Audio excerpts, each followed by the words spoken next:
तो चले बाबू, आप लोग रेडी हो जाइए, सब लोग अपना जगह पर बैठ जाइए। नंदिनी कुमारी, अरिशिका, एक साथ आके यहाँ बैठिए। छोटू कुमार, एकदम साइलेंट, तू बहुत कचर कचर करता है। प्रताप, साइलेंट। तो हम लोग क्लास स्टार्ट करें बाबू। तो आज हम लोग फिर से इतिहास का हम लोग का 5-6 आज क्लास है, ठीक है। तो आज हम लोग सबसे महत्वपूर्ण हम लोग विषय पर बात करें। आप सब लोग को जय हिंद। आप सभी लाइव वालों के जितने भी आप स्टूडेंट, आप सबको जय हिंद, जय श्री राधे राधे। तो आज हम लोग महत्वपूर्ण क्लास हम लोग करने वाले हैं, जो कि वेद का, ठीक है बाबू। हम लोग स्टार्ट करें। तो आप देखेंगे यहाँ सब लोग अपना अपना कॉपी कलम खोल लीजिए, बंद थोड़ी करना, और समझाएंगे उसके बाद कोई लिखेगा, ठीक है। उसका पहले कोई नहीं लिखेगा। तो देखिए सब लोग ध्यान से इधर देखिए, हम लोग क्या चीज पढ़ने जा रहे हैं? वेद। क्या चीज? ठीक है। देखिए यहाँ वेद, देखें यहाँ वेद का गो है 4 गो। यहाँ तक बाबू वेद का गो 4 गो है, जिसमें आइए हम 4 वेद का नाम बता देखिए सब। यहाँ ऋग्वेद, ठीक है। कौन वेद? सामवेद, यजुर्वेद, अथर्ववेद। और इनका ज्ञाता यानी ज्ञानी के जो इन्होंने लिखा पढ़ा है, ठीक है, उनके बारे में हम उनका नाम बता देते हैं, यानी इनका ज्ञाता को, ठीक है। ऋग्वेद के ज्ञाता कौन है? होत्री। कौन? सामवेद के उद्गाता। सामवेद के कौन है? उद्गाता, ठीक है। और यहाँ यजुर्वेद के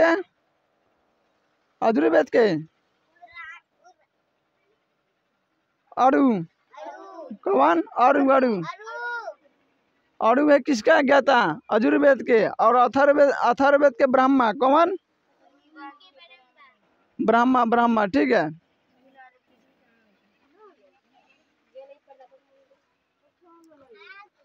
चलो बाबू फिर हम लोग ब्राह्मण ग्रंथ देख लेते हैं। कौन ग्रंथ देख लेते हैं?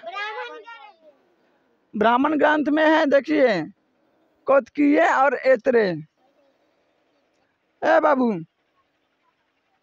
ए बाबनी, तुमको बोले ना कि आगे बैठने के लिए, जल्दी बैठो। यहाँ ध्यान से देखिए, ब्राह्मण ग्रंथ में कौतकी और ऐतरेय कौन है? मैंने किसका? ऋग्वेद का। फिर सामवेद का है पंचविश। कौन है? उसके बाद है यजुर्वेद का है तैतरेय एवं शतपथ। कौन? तैतरेय एवं शतपथ, ठीक है। और अथर्ववेद का है गोपथ। अथर्ववेद का ब्राह्मण ग्रंथ कौन है? गोपथ, ठीक है। फिर हम लोग आते हैं ऋग्वेद वेद का उपवेद देख लेते हैं। कौन देखे? क्या देखते हैं? उपवेद। क्या देखते हैं? जो कि देखेंगे यहाँ ऋग्वेद का क्या है? आयुर्वेद। क्या है? और इसके ज्ञाता के क्या कहते हैं? प्रजापति। यहाँ देखिए सामवेद का हो गया आपका गंधर्ववेद। कौन? इनका ज्ञाता कौन है? नारद, ठीक है। उसके बाद आपको यजुर्वेद, ठीक है। यजुर्वेद का उपवेद क्या है? धनुर्वेद, ठीक है। इसका ज्ञाता कौन है? विश्वामित्र। विश्वामित्र जानते हैं कौन है? राम जी के लेकर न गए थे जनकपुर यानी मिथिला, बात समझ रहे, ब्याह कराने के लिए उनको, वही है विश्वामित्र, ठीक है। फिर अथर्ववेद का जो उपवेद है उसका नाम है शल्यवेद। क्या है नाम है? शल्यवेद। उसका ज्ञाता क्या है? विश्वकर्मा। अभी सामने विश्वकर्मा पूजाने वाला है, आने वाला है कि ना बाबू?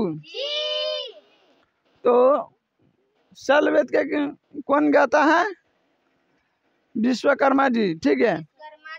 तो आप देख लिए यहाँ कि हम लोग वेद हमने 4 को देख लिए, वेद के ज्ञाता को देख लिए, ब्राह्मण ग्रंथ देख लिए, उपवेद देख लिए और उपवेद के ज्ञाता को देख लिए, ठीक है। और तुम बहुत मार खाएगा, ठीक है।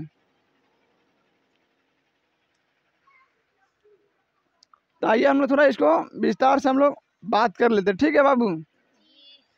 तो आप लोग ये सब ऊपर वाला पढ़ लिए जो नोट करते रहिएगा, ठीक है। अनिराज बंद करो, अभी पूरा कंप्लीट लॉक करो।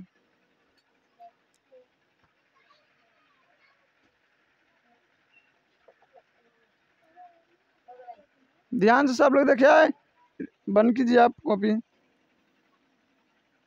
साहब चुड़ैल केसवा कहाँ ना झाड़ती है? मम्मी ना झाड़ती है, तू ना झाड़ सकती है अपने से? बउआ है क्या? चलिए यहाँ ध्यान से देखिए। तो आप क्या क्या देख लिए? वेद देख लिए हैं, वेद की ज्ञाता भी देख लिए, ब्राह्मण ग्रंथ भी देख लिए, उपवेद भी देख लिए और उपवेद के ज्ञाता भी देख लिए, ठीक है। अब हम लोग थोड़ा इसे विस्तार से हम लोग पढ़ने का स्टार्ट करते, ठीक है। तो देखिए वेद, ठीक है। सबसे पहले वेद जो हम यहाँ लिखे हम लोग क्या पढ़ने वाले हैं? वेद, ठीक है। वेद की रचना ईश्वर ने किया है। कौन किए हैं? ईश्वर किसे कहते हैं? भगवान को, ऊपर वाले को नहीं। आप लोग कैसे ऊपर वाले ऊपर वाले ऊपर ऊपर तो छत भी है, छजी भी है, आसमान भी है।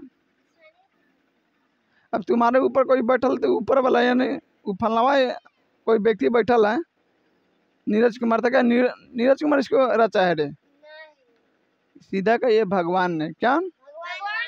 ठीक है। तो वेद की रचना किसने किया है? भगवान यानी ईश्वर ने, ठीक है। इसलिए इसे वेद को अपुरुषय कहा जाता है। क्या कहा जाता है? अपुरुषय। न पुरुष है न नारी है, ठीक है। तो वेद के क्या कहते हैं? अपुरुषय, ठीक है। कहा जाता है गुप्त काल में कृष्ण जो कि दिव्यानंद एवं व्यास ने वेदों की संकलन किया है, ठीक है। कौन काल में? गुप्त काल में। कौन काल? गुप्त काल में दो व्यक्ति हुए, कृष्ण द्वैपायन, ठीक है, और व्यास जी। इन्होंने क्या किया है? वेद का संकलन किया है। प्रारंभ में जो कि वेदों की संख्या कितनी थी? 3। कितनी थी? प्रारंभ में कितनी थी? 3 थी। कौन कौन 3 था मालूम है? ये वाला ऋग्वेद, सामवेद और यजुर्वेद, ठीक है। ये अथर्ववेद बाद में लिखा है। क्या लिखाया है? अथर्ववेद बाद में लिखाया है, ठीक है। जिसे हम लोग इन तीनों के क्या कहते हैं? वेद त्रय कहते हैं। किसको? ऋग्वेद, सामवेद और यजुर्वेद को हम लोग क्या कहते हैं? वेद त्रय। कहते यानी वेद त्रय, ठीक है, जो हम यहाँ आपको लिख दिए हैं। अतः इसे वेद त्रय भी कहा जाता है, ठीक है। अथर्ववेद को बाद में शामिल किया गया, इसलिए इसे वेद त्रय में नहीं रखते हैं। किसको नहीं रखते हैं? अथर्ववेद को। क्या चीज में नहीं रखते हैं? वेद त्रय में। वेद त्रय क्या होता है कि जैसे वेद जो होता है ना, सबसे उत्तर वैदिक काल में, मैंने ऋग वैदिक काल में लिखा गया है। किस काल में लिखा गया है? ऋग वैदिक काल में। जो ऋग्वेद, सामवेद और यजुर्वेद कब लिखा गया है? ऋग्वेद काल में, ठीक है। और अथर्ववेद जो लिखा गया है ये उत्तर वैदिक काल में लिखा गया है। कब लिखा गया है? उत्तर वैदिक काल मतलब समाप्ति पर, ठीक है। अगर कोई काल, जैसे अभी ये काल खत्म होने वाला 2000, सपोज कीजिए कि 2020 खत्म होने वाला है, मैंने उन्हें 2095-96 चल गया है। तो अब इसको क्या कहा जाएगा? उत्तर 2025, ठीक है, यानी खत्म होने वाला है। बात समझ रहे? कौन चीज की समाप्ति में उत्तर लग जाता है। बात समझ रहे हैं ना आप लोग? तो अभी हम लोग देख लिए कि यहाँ वेद त्रय किसे कहते हैं। 3 गो वेद को कहा जाता है, जिसमें ऋग्वेद, सामवेद, यजुर्वेद आता है, ठीक है। अब हम लोग धीरे धीरे इस वेद को हम लोग पढ़ेंगे, ऋग्वेद के, सामवेद के, यजुर्वेद के, अथर्ववेद के, ठीक है। तो अब हम लोग स्टार्ट करते क्या? ऋग्वेद से, ठीक है। क्या चीज़ से स्टार्ट करते हैं बाबू? और आप लोग आराम से बैठिए, हाउ जाती टट्टा मट्टा कर रहा है, उठाएंगे डंडा, ठीक है। देखो तो ऋग्वेद हम लोग स्टार्ट कर रहे हैं। देखिए इसमें 10 को मंडल है। कितने मंडल है? 10 मंडल है, ठीक है। और 1028 जो है क्या है? सूत्र है, सूत्र। क्या चीज है?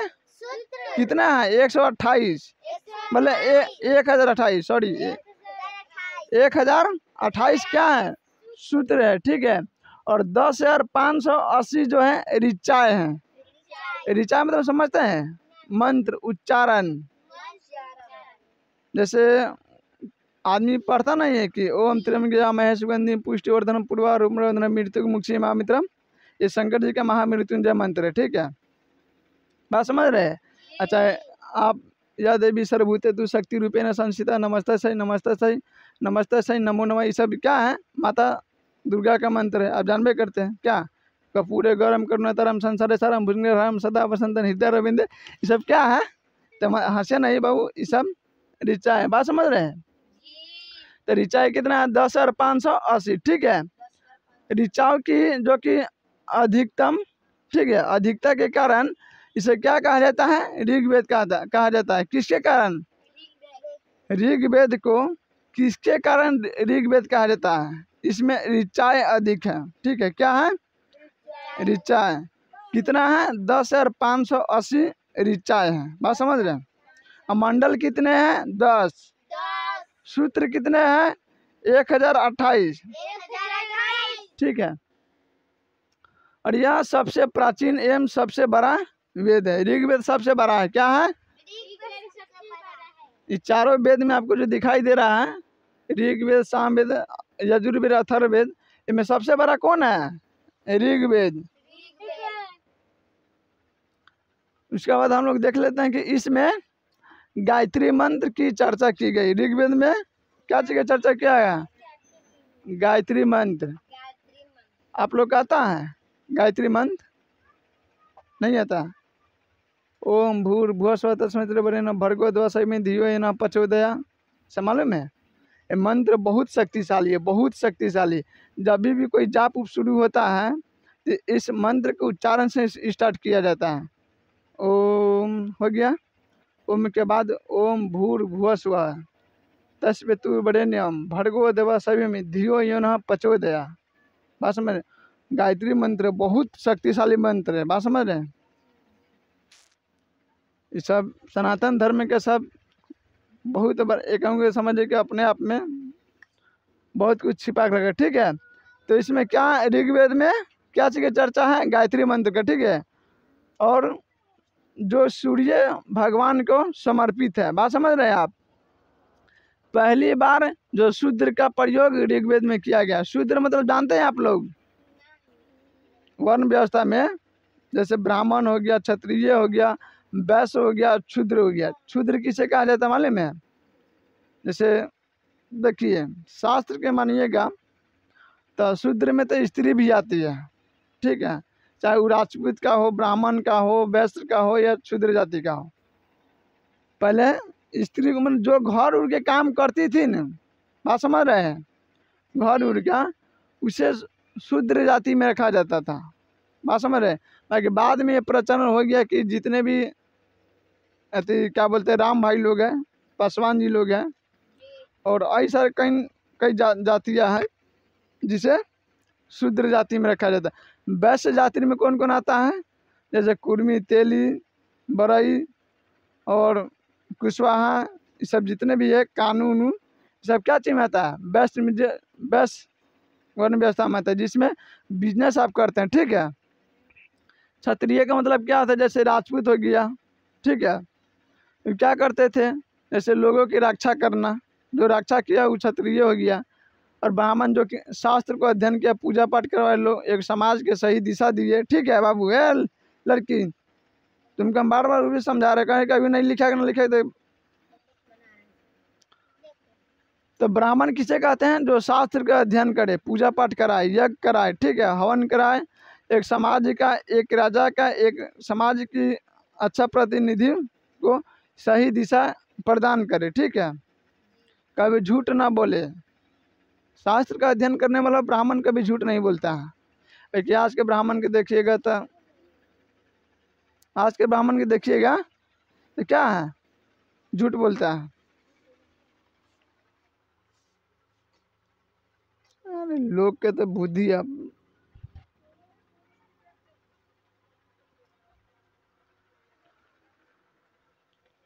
क्या है कि शास्त्र को अध्ययन करने वाला झूठ नहीं बोलता है, ठीक है। क्या कि शास्त्र जो है ना, शास्त्र का सबसे भाषा क्या है, संस्कृत, देवताओं की भाषा है, क्या है, और ये भारत का सबसे प्राचीन भाषा है, कौन, संस्कृतम, ठीक है। बात समझ रही है। और आप जानबे करते हैं महाभारत काल में जब पांचों पांडव, जब भगवान श्री कृष्ण ने पूछे कि माधव कलयुग शुरू होगा तो हम लोग कैसे जानेंगे कि हाँ ये कलयुग प्रारंभ हो चुका है। भाई क्या, तब तक कलयुग आने तक पांचों पांडव कहाँ चल गए थे, स्वर्ग चल गए थे। कहाँ चल गए थे, स्वर्ग चल गए। उनका पुत्र था अभिमन्यु का पुत्र, ठीक है, परीक्षित, और कर्ण का पुत्र था, कर्ण का पुत्र का नाम था कुछ मैंने कर्ण जैसा, ठीक है। उन्हीं के शासन काल में ये कलयुग का शुरुआत हुआ। बात समझ रहे हैं। तो उन्होंने माधव से पूछा कि माधव हम कैसे जानेंगे कि हाँ कलयुग का शुरुआत हो गया। तो माधव बोले, मैंने कृष्ण जी बोले पांचों पांडव से कि आप पांचों भाई जंगल में जाइए और 5 दिशा में घूमिएगा, ठीक है, और 5 दिशा में जो कुछ आपको दिखेगा आप हमको बताइएगा, हम बता देंगे। बात समझ रहे हैं। तो उन्होंने पांचों भाई गए और किसी ने देखा कि एक गाय के बछड़े हैं, उसको गाय माता को अपने चाटते चाटते इतना ना लहू लुहान कर दिया, ना खून से लथपथ कर दिया, जीभ से चाटते चाटते, ठीक है। एक भाई ने देखा, एक भाई ने देखा कि एक पहाड़ से बड़ी सी चट्टानें ढलती हुई नीचे बहुत तीव्र गति से आ रही है, और बड़े बड़े पेड़ उसे नहीं रोक पाया, बड़े बड़े पेड़ को गिरा दिया, कि एक छोटा सा पेड़ उसे रोक दिया, ठीक है। एक भाई ने देखा कि 5 कुआं है, आड़ी आड़ी चारों कुआं में पानी, बिचला कुआं में पानी नहीं है। एक भाई देखे थे कि गिद्ध, ठीक है, जिनके पंखों पर वेद के ऋचाएँ लिखा था। क्या लिखा था, ऋचाएँ। और वो गिद्ध सब जो है ना कि मांस खा रहा था नोच नोच के। बात समझ रहे। तो कुछ इस कदर पांचों भाई ने देखा था, तो वे कृष्ण जी के बताए। तो कृष्ण जी बोले कि जो गाय माता वाला आप देखे हैं कि गाय माता अपने बच्चों को चाचट के लहलुहान कर रही है, तो कलयुग में जब देखिएगी जब माता अपने संतान को जाति स्नेह प्यार करने लगेगी, जिसके कारण संतान जो एकदम बिगड़ जाएगा, ना पढ़ेगा नहीं लिखेगा, ना उसके अंदर संस्कार होगा, ना किसी प्रकार का चीज़ उसके अंदर रहबे न करेगा, ठीक है।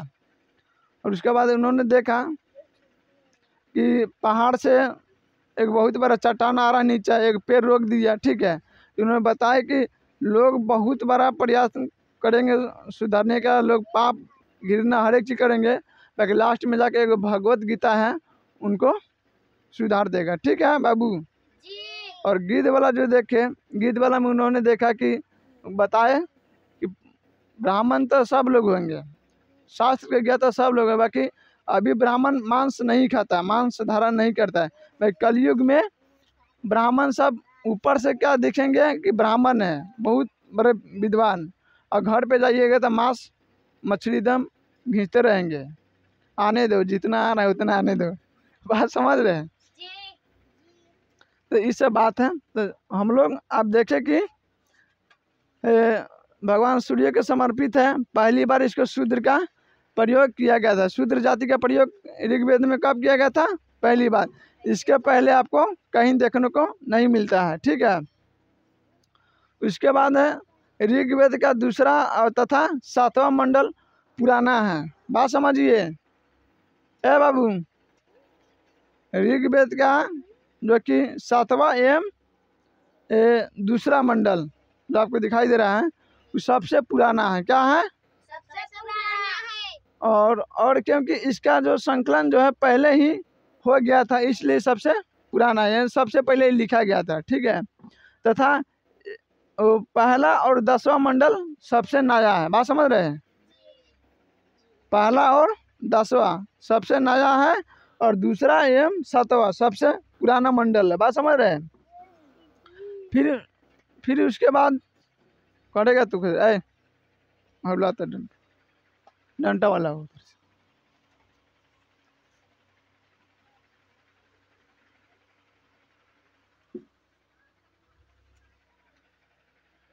इसी से दे फूटेगा तुम सबका, ठीक है। और जो 9वां मंडल है, 9वां मंडल ऋग्वेद का, 9वां मंडल में किनका उल्लेख है? सोम का यानी चंद्रमा का, ठीक है, चंद्रमा का उनको देवताओं का चर्चा है। ऋग्वेद के ज्ञानी को हम क्या कहते हैं? होत्री कहते हैं। क्या कहते हैं? ऋग्वेद के ज्ञानी को क्या कहते हैं? देखिए यहाँ ऋग्वेद है, वेद यहाँ लिखा हुआ है, यहाँ ऋग्वेद है और ऋग्वेद के ज्ञाता का नाम क्या है? होत्री। और ऋग्वेद का उपवेद जिसका नाम है आयुर्वेद, ठीक है, इसमें क्या है? चिकित्सा यानी मेडिसिन। मेडिसिन जानते हैं आप लोग? दवाई वाई औषधि के चर्चा है। किस में? आयुर्वेद में, ठीक है। आयुर्वेद में क्या चीज़ की चर्चा है? मेडिसिन यानी दवाई वाई चिकित्सा जो कुछ है आपका उसका इसमें चर्चा है। और इसका जो ज्ञाता है, जो पढ़ले लिखले है मैंने इसका प्रॉपर, उसको हम क्या कहते हैं? प्रजापति। क्या कहते हैं? तो आज हम लोग देख लिए, ऋग्वेद तक देख लिए, ठीक है। वीडियो काफ़ी लंबा हो जाएगा इसलिए हम लोग इस पर रोकते हैं। फिर हम लोग कल सामवेद, यजुर्वेद और अथर्ववेद का हम लोग प्रॉपर अध्ययन करेंगे। फिर इसका बाद थोड़ा मनुस्मृति है, इस सब पर हमारा पुराण पर बात करेंगे, ठीक है। तब तक आप सभी को जय हिंद। लाइव वालों को जितने भी है, आप सभी से उम्मीद है कि आप लोग अच्छे से तैयारी कर रहे होंगे और अपने मंजिल को पाने के लिए जीत और मेहनत कर रहे होंगे। तो जय श्री राधे राधे। आप सभी को मस्ती से या पढ़िए और मज़े कीजिए। हम लोग आपके साथ रहेंगे। और क्लास कैसा लगा अपना फीडबैक कमेंट में ज़रूर बताइएगा, ठीक है। तब तक मिलते हैं हम लोग अगले नेक्स्ट क्लास में।